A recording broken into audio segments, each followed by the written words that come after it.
ពន្ធរបស់គាត់បានស្លាប់ទាំងកូននៅក្នុងពោះប៉ុន្តែបុរសដែលជាប្តីបែរជាទៅរកគ្រូឲ្យដាក់សីមាជុំវិញផ្ទះធ្វើយ៉ាងណាក៏ដោយអត់ឲ្យខ្មោចប្រពន្ធនឹងចូលមកក្នុងផ្ទះបានទេតែគាត់មានធ្វើអីខុសដាក់លើប្រពន្ធគាត់ឬក៏អត់នឹងអ្នកទាំងអស់គ្នាចំពោះរឿងដែលគាត់បានចាត់រំលែកមកហ្នឹងគាត់មានឈ្មោះថាដាបងដាគាត់ថារឿងហ្នឹងវាកើតឡើងកាលពី20ឆ្នាំមុនពេលដែលគាត់នឹងមានអាយុ17ឆ្នាំគាត់ថាពេលហ្នឹងគឺគាត់បានរស់នៅឯស្រុកជាមួយនឹងប៉ាម៉ាក់របស់គាត់ហើយផ្ទះរបស់គាត់គឺជាប្រភេទផ្ទះ2ជាន់ខាងលើឈើខាងក្រោមថ្មហើយផ្ទះរបស់គាត់ទៀតទាំងគ្នាគឺនៅតាមស្រុកខ្សែទីជនបទអីទេអញ្ចឹងគាត់ថានៅចិត្តផ្ទះរបស់គាត់ហ្នឹងគឺមានផ្ទះដែលចិត្តខាងមកគ្រួសារដែលផ្ទះរបស់គេហ្នឹងគឺជាប្រភេទផ្ទះឈើ2ជាន់ប៉ុន្តែខាងក្រោមអត់មានចាក់សាបឬក៏ចាក់ស៊ីម៉ង់អីទាំងអស់គឺផ្ទះឈើធម្មតាអញ្ចឹងណាហើយប្តីប្រពន្ធមកគូដែលចិត្តខាងគាត់ហ្នឹងណាគឺតែឆ្លោះគ្នារាល់ថ្ងៃឆ្លោះរហូតហ្មងហើយគាត់បានដឹងទៀតថាបងស្រីដែលជាប្រពន្ធរបស់អ្នកចិត្តខាងគាត់ហ្នឹងគឺមានចំនួនកូន7ទៅ8ខែនិយាយទៅគឺកូនគាត់ហ្នឹងគឺចាស់ខែប៉ុន្តែទោះបីជាប្រពន្ធរបស់គាត់មានចំនួន7 8ខែប៉ុន្តែប្តីប្រពន្ធមកគូហ្នឹងគឺតែឆ្លោះគ្នារាល់ថ្ងៃលក្ខណៈថាឆ្លោះគ្នាតែថ្ងៃក៏ឆ្លោះយប់ក៏ឆ្លោះល្ងាចក៏ឆ្លោះគ្រប់ពេលអត់ដឹងពេលវេលាដឹងអីទេពេលដែលឮពួកគាត់ឆ្លោះដបងប៉ាម៉ាក់របស់ដានក៏ចេះតែជួយទៅខាត់ទៅជួយណែនាំជួយអីចឹងទៅប៉ុន្តែនៅពេលដែលឃើញឆ្លោះគ្នារាល់ថ្ងៃពេកទៅក៏ពួកគាត់នឹងក៏ចាប់ដើមលេងខ្វល់ធ្វើធម្មតាធ្វើអីចឹងដែរទៅម៉ាក់របស់គាត់ក៏ធ្លាប់បានសួរបងស្រីម្នាក់នឹងថាបើមិនឆ្លោះគ្នារាល់ថ្ងៃអញ្ចឹងមីអូនឯងមិនលេងគ្នាទៅអាហ្នឹងគឺម៉ាក់គាត់សួរគេចំចឹងហ្មងហើយបងស្រីម្នាក់នឹងក៏ថាគាត់ខ្លាញ់ប្តីគាត់ខ្លាញ់អីចឹងណាហើយទាំងអស់គ្នារឿងដែលគួរចិត្តមួយទៀតហ្នឹងបងស្រីម្នាក់នឹងប្រាប់ម៉ាក់គាត់មកថាពេលនៅមួយប្តីគាត់ហ្នឹងណាពេលខ្លះប្តីគាត់ឲ្យលុយទៅមហូបអីទេលុយអត់ឲ្យទេគឺឆ្លោះគ្នាសាររឿងលុយភាគច្រើនគឺឆ្លោះសាររឿងលុយនឹងឯងថាគាត់នឹងចាយច្រើនថាអីចឹងណាហើយទោះបីជាគាត់ទាំងងន់គាត់ឃ្លានមិនគេហើយក៏ប្តីរបស់គាត់នេះគឺអត់សូវខ្វះខ្វាយមកនេះហើយពេលថ្ងៃខ្លះប្តីគាត់4-5ថ្ងៃបានត្រឡប់មកផ្ទះម្ដងបើមិនចឹងទេ2-3ថ្ងៃអីចឹងណាគឺអត់ទៀងទេពេលណាដែលគ្រួសារគាត់ពេលណាដែលប្តីគាត់អត់មកគឺពេលហ្នឹងដែលពួកគាត់ឆ្លោះគ្នាដែលម៉ាក់ប៉ារបស់បងដានបានលឺសលេងគេឆ្លោះគ្នានឹងឯងអ្នកក៏ថាកន្លងមកទៀតនេះបានប្រហែលជាខ្ទង់អាចថាមួយអាទិត្យពីអាទិត្យតែទាំងគ្នាគឺផ្ទះមួយនឹងចាប់ផ្ដើមស្ងាត់ផ្ទះអ្នកជិតខាងរបស់គាត់គឺចាប់ផ្ដើមស្ងាត់ហ្មងស្ងាត់ឡើងចង់មួយអាទិត្យជាប់គ្នាអត់ឮសំឡេងឆ្លោះអត់ឃើញទាំងបងស្រីនឹងមកអង្គុយខាងមុខផ្ទះហើយក៏អត់ឃើញបងស្រីនឹងដើរនៅក្នុងផ្ទះឬក៏ខាងក្រៅផ្ទះអីគឺអត់ដែលឃើញទៀតទេបញ្ជាក់អត់គ្នាផ្ទះរបស់បងដានគាត់នៅកណ្ដាលដីអញ្ចឹងបើសិនជាគាត់ដើរពីក្នុងផ្ទះរបស់គាត់សំដៅទៅគៀនលបងទៅមើលផ្ទះបងស្រីហ្នឹងគាត់អាចនឹងមានចម្ងាយប្រហែលជា15ទៅ20ម៉ែត្រហ្នឹងហើយទាំងអស់គ្នាគឺអញ្ចឹងគឺរឿងឆ្ងាយពីគ្នាប៉ុណ្ណឹងដែរអញ្ចឹងគាត់ថាដោយសារតែឃើញគ្រួសារនឹងស្ងាត់អញ្ចឹងម៉ាក់របស់គាត់ថាតិចគេសម្រួលគ្នាហើយគេនាំគ្នាទៅនៅផ្ទះម៉ែមួយរយៈអីសិនដឹងឬមួយក៏បងស្រីហ្នឹងទៅនៅអីចឹងដោយសារតែគាត់ចិត្តសម្ដាលកូនចិត្តអីដែរប៉ាម៉ាក់គាត់ហើយនឹងគាត់ក៏ដែរបានសួរនាំបានទៅខ្វល់អឺតមើលផ្ទះហ្នឹងថាមិនទេគឺអត់ដែរសួរនាំអីទាំងអស់ហ្មងម្លងបានអាចមកទឹកក្រោយមកទៀតនេះក្រោយពីឃើញផ្ទះនឹងស្ងាត់ទាំងអស់គ្នានៅក្នុងយប់មួយហ្នឹងគាត់ជាមួយនឹងគ្រួសាររបស់គាត់បានញ៉ាំបាយនៅក្រោមផ្ទះជុំគ្នាម៉ោងប្រហែលជា8យប់កំពុងតែញ៉ាំបាយអញ្ចឹងគាត់ស្ដាប់តែឮសំឡេងកូនក្មេងយំកូនង៉ែតយំឮសំឡេងកូនង៉ែតយំអងាហើយបន្ទាប់ទៅឮសំឡេងរបៀបពេកូនគោះឮសំឡេងចេញពីផ្ទះខាងហ្នឹងទាំងអស់គ្នាគាត់ថាគ្រាន់តែពេលហ្នឹងពួកគាត់ឮប៉ុណ្ណឹងពួកគាត់នឹងគាត់ស្អីមីអូនសម្រាប់កូនណាសម្រាប់កូនឲ្យមកស្ងាត់អញ្ចឹងហើយពួកគាត់ក៏មើលពីកន្លែងហូបបាយទៅក្នុងផ្ទះហ្នឹងក៏ឃើញថាផ្ទះហ្នឹងបិទភ្លើងបិទអីអត់មានបើកភ្លើងអីទាំងអស់និយាយទៅគាត់មានភ្លើងតែឮសំឡេងក្មេងយំឮសំឡេងចេញពីក្នុងផ្ទះហ្នឹងអញ្ចឹងណាផ្ទះនៅពេលហ្នឹងគឺម៉ោង8យប់ទេទាំងអស់គ្នាអញ្ចឹងគ្រាន់តែពេលហ្នឹងនេះពួកគាត់ឃើញអញ្ចឹងឮអញ្ចឹងហើយក៏នាំគ្នាហូបបាយបន្តដល់អស់ហើយប៉ាម៉ាក់គាត់ហ្នឹងក៏ឡើងទៅលើផ្ទះសម្រាមទៅហើយបងដាហ្នឹងក៏គាត់អង្គុយនៅក្រោមផ្ទះតែឯងគាត់ថានៅពេលដែលគាត់កំពុងអង្គុយគាត់ហ្នឹងក៏មើលពីក្រោមផ្ទះរបស់គាត់នេះទៅខាងផ្ទះមួយហ្នឹងដូចខ្ញុំនិយាយដល់អ្នកនេះគឺវានៅឆ្ងាយពីគ្នា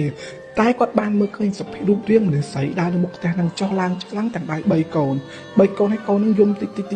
ចហើយដៃម៉ែវាចាស់លួយគាត់មើលឃើញអញ្ចឹងគាត់ក៏ដើរទៅគៀនលបងហ្នឹងស្រែកសួរដើរទៅបងអាអូនប្រុសស្រីគាត់ស្រែកសួរអញ្ចឹងណាស្រែកសួរបងអាអូនហ្នឹងប្រុសស្រីអញ្ចឹងបងស្រីហ្នឹងក៏អត់និយាយទេគាត់ឈរស្ងៀមបញ្ជាក់ដល់អ្នកគ្នាផ្ទះបងស្រីហ្នឹងគឺគាត់បានបិទភ្លើងហើយភ្លើងគឺមានត្រឹមតែចាំងមកពីផ្ទះបងដាទៅដល់ផ្ទះហ្នឹងគឺចាំងទៅប៉ុន្តែមិនភ្លឺខ្លាំងហើយគឺឃើញតិចព្រាលឃើញត្រឹមតែលក្ខណៈអាចមើលគ្នាបានប៉ុន្តែបើឲ្យឃើញថាម្នាក់នឹងញ៉ាំឬមួយក៏យំគឺមើលឃើញទេដឹងត្រឹមតែមើលគ្នាបានទេតែប្រហែលជាអាចនឹងសម័យរូបភាពនឹងចាញ់ទេអញ្ចឹងនៅពេលដែលគាត់ឈរមើលពីក្នុងផ្ទះស្រែកសួរទៅបងស្រីនឹងក៏អត់បានជ្រៃឆ្លើយឆ្លងអីទាំងអស់គឺគាត់តែពីគិតពីយល់កូនណា ដើរទៅដើរមកមុខផ្ទះនឹងអញ្ចឹងណាដើរទៅដើរមកដើរទៅដើរមកបងឯងហើយតែសារតែឃើញថាបងស្រីនឹងអត់និយាយជាមួយទេគាត់ក៏ដើរឡើងទៅដល់លើផ្ទះវិញឡើងដល់លើផ្ទះម៉ាក់គាត់សួរថាមិនអូនស្រីសួរអូនថាមិនឡើងថាអត់និយាយហងបងស្រីអត់និយាយដល់គាត់អីផងអីចឹងណាគឺអត់និយាយទេអញ្ចឹងដោយសារតែអត់លឺបងស្រីនិយាយពួកគាត់ថាចាំមួយចាំស្អែកចាំម៉ែទៅសួរព្រោះអីធម្មតាមនុស្សស្រីទំងន់គឺសម្រាប់កូនហើយអញ្ចឹងភាគច្រើនគឺគេចូលចិត្តហូបខហូបអីអញ្ចឹងទាំងអស់គ្នាអញ្ចឹងម៉ាក់បងដាគាត់ថាចៃដល់នេះស្អែកគាត់ធ្វើខល្មមអញ្ចឹងចាំគាត់ដួសមួយចានយកទៅឲ្យបងស្រីហ្នឹងទាំងអស់គ្នាដល់ពេលកាត់ចូលមកស្អែកព្រាមនេះស្អែកឡើងនេះម៉ាក់បងដាគាត់ទៅផ្សារទិញត្រីអីយកមកធ្វើខធ្វើអញ្ចឹងណាក្រោយពីធ្វើហើយមក2ទៅ10ថ្ងៃត្រង់ទាំងអស់គ្នាគាត់នឹងក៏កាន់ចានអាហ្នឹងម៉ាក់បងដាប្រាប់បងដាណាទាំងអស់គ្នាគាត់ថាម៉ាក់គាត់នឹងកាន់ចានដាក់ខដែលមានសត្វថៃហើយខរបស់គាត់គឺខាប់ល្អស្នងមែនទែនអញ្ចឹងគាត់ដើរទៅផ្ទះគៀនលបងនេះស្រែកសួរមីអូនអើយមីអូននេះមីងយកខឲ្យវាគាត់ស្រែកអញ្ចឹងប៉ុន្តែអត់មានណាគេនៅផ្ទះទាំងអស់ហើយមូលហេតុដែលម៉ាក់គាត់យកខយកអីទៅឲ្យទាំងអស់គ្នាដូចនិយាយអញ្ចឹងបងស្រីម្នាក់នឹងទោះបីជាគាត់ទងន់ក៏ដោយក៏ប្តីរបស់គាត់អត់សូវឲ្យលុយអីដែរអញ្ចឹងហើយមីងដែលជាម៉ាក់បងដាគាត់គិតថាចេះ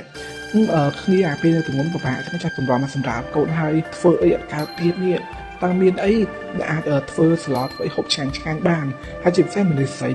សម្រាប់កូនហើយទៀតគឺគេឲ្យហូបខឲ្យឆ្ងាញ់អញ្ចឹងណាទើបគាត់នឹងសុខចិត្តយកទៅឲ្យអញ្ចឹងទៅ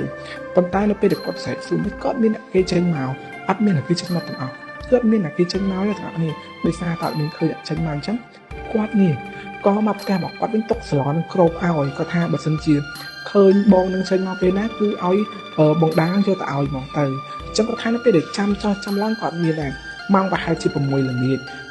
ពួកគាត់ក៏ចាប់ផ្ដើមហូបបាយម្ដងទៀតគ្រួសារបងដាហូបបាយតែនៅពេលដែលកំពុងបងដាកំពុងរៀបបាយប៉ាម៉ាក់គាត់គឺម្នាក់នៅលើផ្ទះម្នាក់ទៀតគឺនៅខាងក្រោយផ្ទះដោយសារតែឃើញម្នាក់រវល់អញ្ចឹងហើយម៉ាក់គាត់ធ្លាប់ប្រាប់ដែរថាបើសិនជាអង្គុយក្រោមនឹងហើយបានឃើញអ្នកចិត្តខាងដើរចេញមកជួយយកខហ្នឹងទៅឲ្យគ្នាផងប៉ុន្តែមុននឹងយកទៅយកខទៅកម្ដៅឲ្យផងអញ្ចឹងណាដោយសារគ្នាតែស្អែកខ្ចីប្តីចាក់ច្បាស់ជាអត់មើលថែដិតដល់ទេ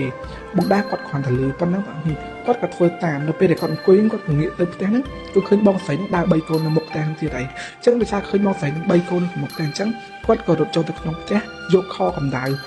រួចគាត់ក៏ដើរត្រឡប់ទៅគៀនលបងផ្ទះហ្នឹងនៅពេលដើរដល់គៀនលបងផ្ទះហ្នឹងទៀតគាត់តែប្រាប់បងអើយបងនេះខម៉ាក់ខ្ញុំយកឲ្យបងឯងផ្សាយចេះផ្សាយទៅបងឯងទៅសម្រាប់កូនអីអញ្ចឹងគឺគាត់ប្រាប់បងអញ្ចឹងប៉ុន្តែបងស្រីនេះគឺអត់មានមើលមកគាត់ឲ្យក៏អត់ឈប់ដើរទៅដើរមកហើយ3កូនហើយលួងកូនរបៀបកូនយំអង្ហានេះគាត់3កូនបដាដើរផ្ទះកូនតិចអញ្ចឹងណាអញ្ចឹងណាគាត់ឆ្ងល់មែនទែនថាបងស្រីម្នាក់ហ្នឹងមិនបានអត់និយាយដល់គាត់គឺអត់មានបាននិយាយដល់គាត់ហ្មងគឺអត់និយាយហើយគាត់តែពីដើរទៅដើរមកទៀតដោយសារតែគាត់ហៅបងស្រីហ្នឹងហើយលឺសំឡេងគាត់ស្រែកហៅហ្នឹងដល់សំឡេងប៉ាម៉ាក់បងដាអញ្ចឹងប៉ាម៉ាក់គាត់ក៏ដើរចុះមកសួរថាមិនមែនអូនមិនអូនថាមកអញ្ចឹងគឺគាត់ថាបងស្រីហ្នឹងអត់និយាយហងអត់និយាយតបគាត់ហើយក៏អត់យកខហ្នឹងដែរខ្ញុំឃើញគាត់ដើរទៅខាងក្រោយផ្ទះបាត់ហើយដោយសារតែឃើញបងស្រីដើរទៅខាងក្រោយផ្ទះបាត់ហើយខាងគ្នាអញ្ចឹងគាត់នឹងក៏អត់បានសួរនាំឲ្យបន្តទៀតដែរគាត់នឹងក៏មិនញ៉ាំបាយម្នាក់ផ្ទះគាត់ទៅញ៉ាំបាយបដាក៏និយាយគ្នាពីរឿងបងស្រីនឹងបដាថាចេះ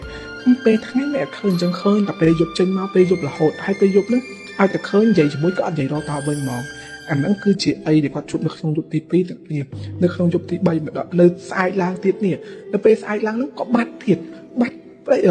តីប្រពន្ធហើយបាត់ទាំងបងមួយស្រីពោះធំដែលសម្រាប់កូនហ្នឹងក៏អត់ឃើញដែរក៏អត់ឃើញនៅផ្ទះទៀតទេឃើញសោះហ្មងគ្រួសារបងដានចេះឆ្ងល់ចេះគ្រួសារស្អីនៅតែពេលយប់ថ្ងៃនៅផ្ទះអញ្ចឹងគឺនាំគ្នាឆ្ងល់តែពួកគាត់ដូចនិយាយចឹងថាទៅពេលដែលទៅសួរនាំគេអត់និយាយជាមួយចឹងក៏ចង់រវល់ឲ្យច្រើនដែរធ្វើម៉េចបើគាត់នឹងខំមានទឹកចិត្តយកខឲ្យគេយកហ្នឹងអញ្ចឹងគាត់នឹងក៏លក្ខណៈជាយាមធ្វើធម្មតាអីទៅម្លងបានប្រហែលជាខ្ទង់អាចថា 4-5 ថ្ងៃក្រោយមកទៀតទាំងគ្នាគាត់សាប់តែឃើញប្តីរបស់បងស្រីហ្នឹងជិះម៉ូតូចូលមកក្នុងផ្ទះខ្លួនឯងគាត់ជិះចូលមកព្រាមណាម៉ាក់បងដាគាត់មើលពីក្រោមផ្ទះទៅឃើញក៏គាត់មិនបានសួរគាត់ថាអូនមកពីណាអីដែរគាត់សួរអញ្ចឹងគាត់អង្គុយមើលឃើញបងហ្នឹងដើរឡើងទៅលើផ្ទះហើយក៏ចុះមកក្រោមវិញដើរទៅខាងក្រោយផ្ទះគាត់ដើរដល់ក្រោយផ្ទះក្នុងគ្នាឮសំឡេងស្រែកមកតំហឹងស្រែកបងមកតំហឹងណាគឺស្រែកមកតំហឹងមកគ្នាចុះពេលឮសំឡេងស្រែកបងមកតំហឹងហ្នឹងគ្រប់គ្នាដែលនៅចិត្តខាងក៏រត់ទៅមើលអត់គ្នានៅពេលរត់ទៅមើលទៅអីដែលគេបានឃើញណាគឺឃើញប្រពន្ធរបស់គាត់នេះទាំងអស់គ្នាគឺដេកស្លាប់នៅក្នុងបន្ទប់ទឹក ដេកស្លាប់ហើយសភាពសពរបស់គាត់ហ្នឹងគឺហើមឲ្យមាត់គាត់គឺចំហពោះរបស់គាត់ហ្នឹងគឺវាហូរឈាមចេញពីខ្លួនហូរវាអស់លេងអត់ដឹងថាគាត់ហ្នឹងដួលក្នុងបន្ទប់ទឹកហ្នឹងប្រហែលថ្ងៃហើយទេហើយសភាពសពហ្នឹងគឺរៀងអលួយរៀងនិយាយទៅគឺរៀងមើលទៅមើលខ្ញាក់ក្រឹកគួយខ្ពើហ្មងណាគឺសភាពហ្នឹងគឺវាអញ្ចឹងបណ្ដាគាត់ថាគាត់ឃើញគាត់ក្អួតហើយបដៅអីដែលសំខាន់ណាប៉ាម៉ាក់របស់គាត់នេះនាំគ្នាដេកភ័យដេកខ្លាចផ្ទះរបស់គាត់ដេកងាប់ខ្លួនទាំងអស់ដោយសារតែសភាពសពរបស់បងហ្នឹងជាមួយនឹងអីដែលពួកគាត់ឃើញប្រហែលយប់សពជាប់គ្នាហ្នឹងគឺវាខុសគ្នាវាដូចមិនមែនទៅនឹងខ្វាត់ស្លាប់ថ្មីហ្នឹងទេគឺស្លាប់តាំងពីមុនពេលដែលពួកគាត់ទៅនិយាយជាមួយនឹងទៀតហ្នឹងទាំងអស់គ្នាអាហ្នឹងគឺជាអីតបោកដែលគាត់បានប្រាប់នៅមានសាច់រឿងនឹងបន្តទៀតតាក់ទងជាមួយនឹងប្តីរបស់គាត់ដាក់តាហៅគ្រូអីដាក់សេមាជុំវិញផ្ទះធ្វើមិនក្រៅអត់ឲ្យខ្មោចបងស្រីនឹងចូលបានទេ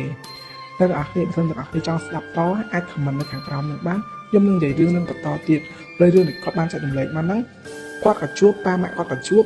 ប្រពន្ធប្តីបងមួយស្រីដែលស្លាប់ទៅនឹងក៏ជួបហើយអ្នកចិត្តខាងក៏ជួបដែរហើយរឿងនឹងល្បីនៅក្នុងស្រុកគាត់ពេលហ្នឹងខ្លាំងណាស់